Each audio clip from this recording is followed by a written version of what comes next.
Her şey aradan gelir. Bunun nisbini Allah senin hayatında yaşarken sana gösterir. Yaşadığın zamanda sana gösterir. Allah bunu bak öz hayatına. İnnel insanu lefî husur. Hakikaten de insan ziyan içindedir, azgınlık içindedir. O zaman azgınlık içindedir ki öz ömründen haberi yoktur. Hala xərclədiyini müfadırdır. Bilmir hala xərcləyir.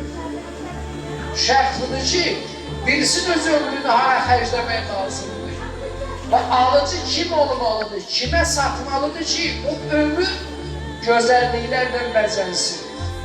Allah Qur'anda bir aya buyurur. Bunun öz ömrü mənə borc ver. Çox cəlib ayədir. Öz ömrü mənə borc ver. Allahu Ekber. Verən Allah'dır, alan Allah. Qüdrət onun əlindədir. Bütün hər bir qüdrət Allah'ın qüdrətinin məsələdə heçdir. Allah'da böyük qüdrət yoxdur. Şöyle bir nəhai qüdrət. Yəni heç düşüncəyə sığan qüdrət yox. Düşüncə onu təhlil edəsin. Allah'dan böyle qüdrəti var. İdrakdan kənardır. Biraz ömrü mənə borca ver, gözəl biçimdə qaytarım səni.